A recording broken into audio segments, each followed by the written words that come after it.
Hi, Konstantinos. How are you doing? How is Greece? And I have been, to be honest, I've been following you for quite a while now. We have a huge fan following of you, so I don't think that we need to have a proper introduction. People already know what you are and what you have been up to. Well, yeah, the people that follow me definitely know what I'm doing. Most of them, at least. Some people believe that we're just a social media page. Most of them, they don't go into the detail of searching somebody, understanding where they're coming from. We are a marketing agency. That's, what we do. Yeah, people love what we do on social media, and we love it too. Yeah, exactly. Because I have, few questions, but they are, we have been, gathering through some surveys, and we came out, that how did you start it? I mean, your background is, really cool. Your research, your ideas, what you share with the people. How did you start? What was the first thing that came into your head before you started your own journey of different things? Well, it was just, I knew very well the importance of content marketing and, creating content for others and establishing your authority through content marketing, which is the best way to go in 2022. Everything else is just a short fix for me, paid ads or anything else we do online. Content marketing is the only thing that can really establish your authority, especially when you're after a personal brand like me. So for me, it was a one-way choice. And that's how I created, my first channel in YouTube in my Greek, when I was addressing my Greek audience back then, for a couple of years, trying to attract some clients from my marketing agency, Simply Digital. And then I saw the opportunity in the international audience. I believed that, I could add value in what was happening in other industries like, digital marketing, online income, Web3, that it's coming up aggressively, all those new technologies. So I said, okay, I will give it a try with English content. I started my Instagram page in English. I struggled a bit in the beginning to find, my pace and build the momentum. And then TikTok came up. I gave it a try. It exploded. I reached 2 million followers in a bit more than a year. My Instagram also boomed with my video content. That's what helped me boom. And I tried in parallel to simplify my content. So when I started, I tried to be more sophisticated, to give more advanced tips to people that are struggling to scale their business, to address specific issues that business owners are facing. But it's a very small niche of people that were interested in that. Of course, it gave me the results that I wanted, so it brought me clients, but I wanted to reach a broader audience, and that's why I simplified. And I started sharing everything I know in this journey of mine, of entrepreneurship, of digital entrepreneurship. And I saw that people loved it. So I tried to evolve it, come up with new ideas, further broaden the themes that I share. And that's how I do still today. So it's, I get feedback from the people. I create my own stuff, my own thoughts, my own feelings, and my own experiences. I mean, that's really heart touching, and it's really impressive. And I'm really impressed. Because I saw through your profile that you're working at P&G, right? I mean, yeah, I used to work P&G, there for... P&G is a huge brand. I mean, you left that and then you shifted to your own. How did you manage to take such a big risk? I mean, before you switched to your own thing? Well, Procter & Gamble has been a huge school for me. So for me, it's, it's the birthplace of branding. It's the birthplace of marketing as we do it today, still today. So the term brand started from Procter & Gamble. So, when I finished my MBA, it was my first choice to go and work to Procter & Gamble and get some fundamentals right, to understand better marketing. Marketing is a science for Procter & Gamble. It's not just, judging the colors of a leaflet or making the displays in the supermarkets right. It's a science. So everything is backed with data. Nothing is happening by chance. People are very focused into numbers. So it's more like, business management rather than pure marketing. So that's how I established, a strong base in marketing and brand marketing, etc. Then I moved to Diageo. I had the regional role for Johnny Walker for Europe for another 4 years. And then I just wanted to do something else. I had enough with the corporate thing. I wanted to do my own stuff. I was always creative and very entrepreneurial in my way of thinking. So I gave it a try to build a startup back then, 2015. And that's how I entered the entrepreneurial field. So it's like 7 years almost since then. Oh, and people really look up to you. I mean, how you have to leave a proper, MNC, multinational company and then shift to, setting your own journey. I mean, really people don't take that risk, they're like, we cannot risk that much. We cannot do this. I mean, what really motivated you, Konstantinos? For me, the greatest risk is also not trying to do the things that, you have inside you. So it was a great start for me, great school. I knew that, this is something that I have in my CV, I have in my experience. So it wouldn't be too risky for me to go back if something didn't work for me. And my first entrepreneurial effort didn't work, actually. We had a very successful beginning. We had a very promising first couple of years. Then, some issues came up. The road became too bumpy, revenue-wise. And that's how Simply Digital came up. It was a way for me to create income and not go back to the corporate world. So it's not easy. It's not for everybody. That's what I'm saying to everybody. Not everybody can be an entrepreneur, and not everybody has to be an entrepreneur. It's not for everybody.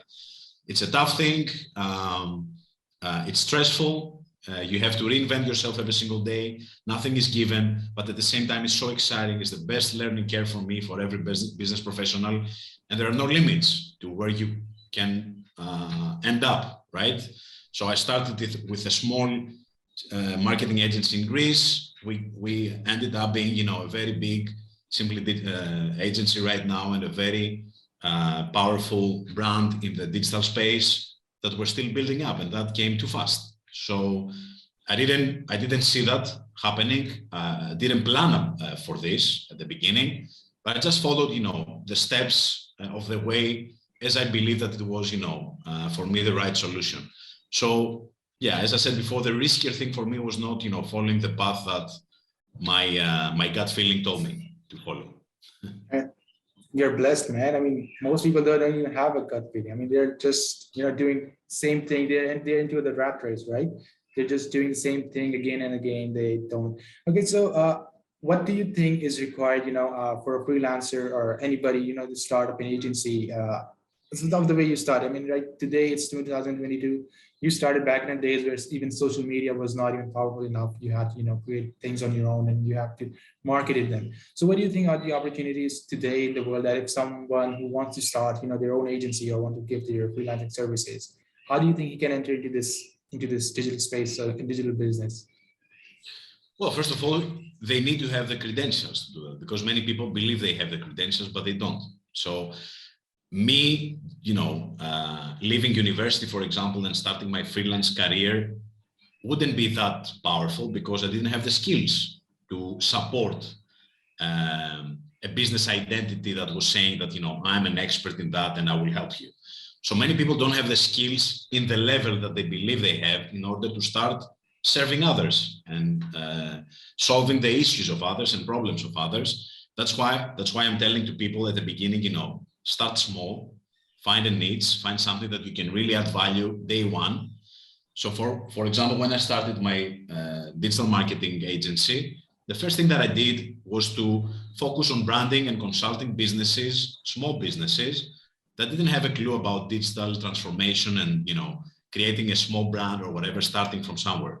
So I found the low-hanging fruit for me where I could add value day one, and that's the space I attacked, right? Day one. I found those businesses. I tried to see what kind of messages resonate to them, started creating content that will bring them to me, and I did it consistently.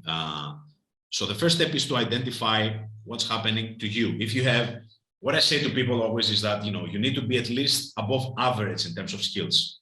So if you're, for example, a video creator, a video editor, right? You create video for others. Right now, video creation is boosting. People need people that can be creative. They can help them, you know, transform their content into something more fresh, something more appealing. So if you have the skills to be above average, above 5, let's say, out of 10, you can have clients tomorrow. Just find some pages on Instagram that have poor content or below average, and you can add something with your skills and contact them and show them an example and say, you know what, I did this for another brand. Look at this. We can do the same for you for this rate per month. If you contact 20 people, you're going to get a couple of clients, probably.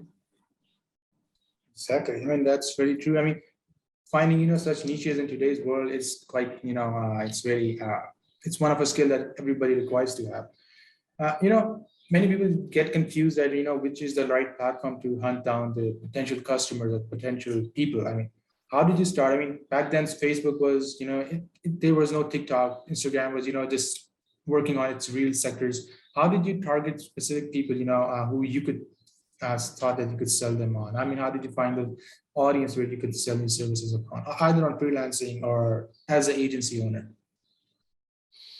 Well, first of all, this is, you know, a twofold question. The first one is that the digital mediums change rapidly. Okay, this space is very different from any other one. It changes rapidly. So what works today might not work tomorrow. Okay, Google update happens, an iOS 14 update happens and changes many things. Okay, a new platform comes in, changes everything. A new format of content comes in, changes everything. So you need to experiment a lot. You need to stay ahead of the curve. You need to try new things that, you know, you see that people are, is getting the attention of people. So for example, me going after TikTok was a wise decision and a thoughtful decision, because I saw the trend. I saw that it was grabbing the attention of people more than anything else before. So for me, it was the greatest opportunity in the history of social media. I couldn't leave it aside and say, oh, this is for kids, or no. I will give it a try and see if there's something there for me. And there was a lot of for me then there. So the first thing is that you need to be ahead of the competition, ahead of your of the people who are late adopters of something, right? You need to be an early adopter, at least to experiment. And the other thing is that you need to recreate, to reinvent yourself constantly. Something that works today for you doesn't mean that it will work forever, okay? So build new sources of audiences, of communities, build your own communities in places like your email database or in Telegram or in a Discord group. So try to diversify this kind of effort in order to have multiple streams of attention. And the only thing you can do that is by having a strategy, content strategy that allows you to recreate and repurpose your content to other sources. Now, you don't really choose your audience, okay? You can choose your audience by selecting a direction content-wise, but I cannot select who will follow me or not. I mean, I have teenagers who follow me because they love the content, they find it entertaining, they find it useful. They will not be my clients, right? But I don't care. I build an audience because I love having people who support me, who rise me up, who I can help and maybe inspire, or, you know, give them a new direction, or even become an ambassador of my industry. That's something very important that I say to my fellow content creators, that when you're creating your identity in social media, don't go after serving your business. Don't go after promoting your business. Go after promoting your industry. Become an ambassador of your industry, and this will help you attract the audience that you want, but also the audience that will lift you up as a page, as a personal brand. I mean, that's really to the core, you know. But still, when you mentioned that, you know, when we're talking about, you know, targeting an industry and becoming the ambassador, right? What makes you think that specific industry, you know, are the factors that, you know, makes you the ambassador of the specific industry? I mean, is it based on your skills or is it based on your network? What are your thoughts on this? It's based on your skills, first of all, and your creativity to create a signature, a new signature and an innovative look into the space. So, for example, digital marketing was something that was addressing specific people. Sometimes it was very misunderstood. Some people at the beginning of the online marketing space believed that it was some kind of scam, some kind of a scheme, a Ponzi scheme or whatever. So educating people in the right way, doing that in a fun way, so it becomes also entertaining in order to attract more people into this industry is what makes you an ambassador, right? Is what makes people fall in love with this process, fall in love with the idea of doing something for themselves with a phone or a laptop, becoming a digital nomad, make money out of nothing, right? Those are the things that, you know, make people fall in love with this process, not, you know, being, you know, the same page, the expected page that we see every single time for an industry. You see a doctor, you see an expected page. You see a real estate agent, you see something that we have seen thousands of times, right? So become something fresher, something innovative, something that people will fall in love with. Don't be one of the others. That's what I believe that becoming an ambassador means. Okay, so you need both are required, right? You know, the skills and the network, you know, to build an ambassador level thing, right? Okay, so Konstantinos, I mean, when you started off, I mean, you had multiple other opportunities, right? I mean, you might have opportunity apart from starting a digital agency. You might have, you know, working with another MNC, or you might have ability, or you might have, you know, interest in working somewhere else. I mean, why did you specifically chose this digital agency? I mean, what interested you? I mean, what kind of social media, you know, really interested you to do work on and to create your own agency? Well, as I told you before, for me, it was a low-hanging fruit. I started a marketing agency to capitalize my skills, right? So I had a 10-year experience into the brand marketing space, working in the companies that I told you before. So I could help people day one, and that's why I personally branded my agency around me. So people see Simply Digital, and they don't see a company that is 30 people. Digital agency, they see Konstantinos. That's what they know, that's what they trust. And that helps me attract clients and work with clients. So as I told you, I found my low-hanging fruit, which was, instead of trying to find my identity as an agency, is to build the agency identity around my skills and my expertise and my background. So that's how I started, and it was the only thing I could do back then. And step by step, I added new skills. I learned a lot myself. I brought team members that knew other stuff that I didn't know as well. And that's how you start. You start with you start with your skill set, that is something that you can help people day one. And then you improve, you diversify, you change stuff. Maybe you drop something and you do something else. You need to be agile and always stay ahead, see ahead. Exactly. Because I mean, you have a lovely cat, right? I mean, it's coming outside and right there. Could you introduce the cat? Yeah, could you introduce it also? I mean, people really love, have kittens in their corporate offices and, in the working dorms as well. What's the name of it? The name of the cat is Frankie. He's a guy. Frankie. Okay. I mean, yeah. He looks lovely. And it's a really good company, right? Every time you're working, it gives a really good feelings every time. Yeah, he's not always a great company, but most of the time. It's really impressive. Okay, Konstantinos, I mean, if I'm a fresh guy working in industry, right? What would you suggest me to work on in 2022? I mean, Web 3.0 is the future. Data 3.0 is coming in. NFTs are, ruling the world right now. I mean, where would you want me to kick off things? I mean, how would you want me to go by the things? Well, this is a post I'm preparing to put out with the opportunity of talking about artificial intelligence, which is something that is taking over everything right now. Artificial intelligence is not, something that can be just a tool to help you. It's something that can take your job tomorrow. I mean, it's that serious. Artificial intelligence will create social media content for us, will write everything for us, will run the ads for us. So people that have one skill only in one thing might be very obsolete very soon.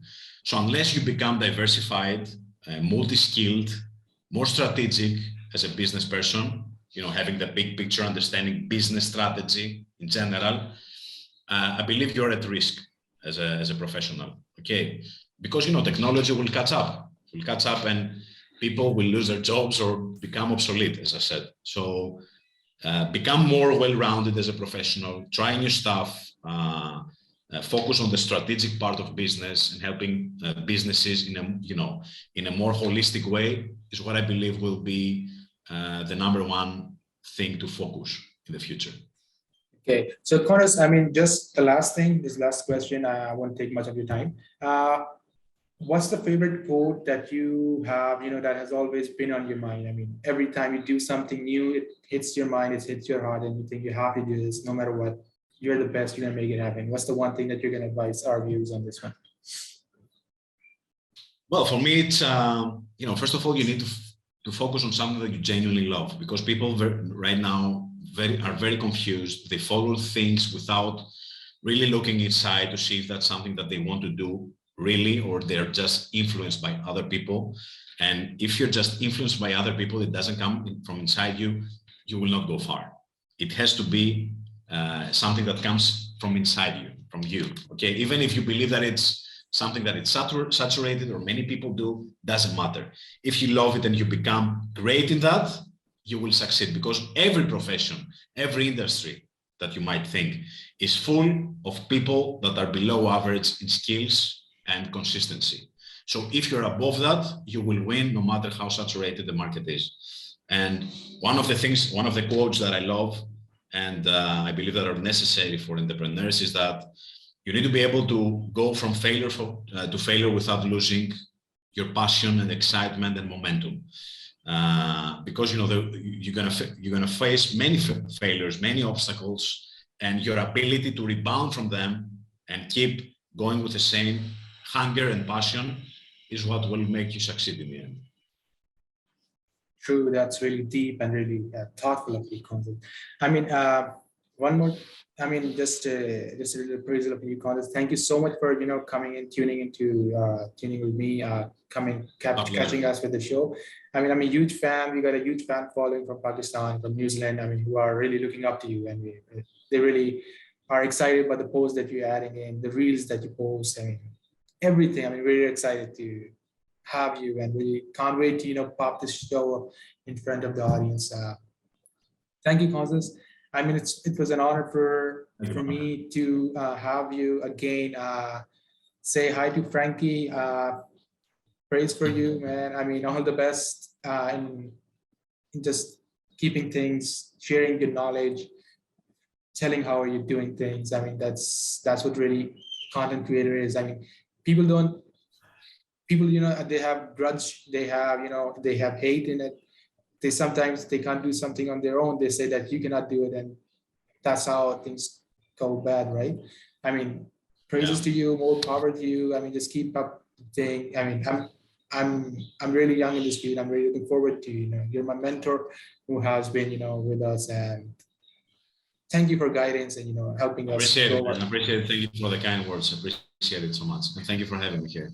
Thank you so much, Konstantinos. Thank you so much. I'm going to get this recorded. I'm going to share the snippets with you once we're done with this. Perfect. Thanks a lot. Okay. Take care, man. Take care, man. Bye, everybody. Thank you so much. Bye-bye. Take care.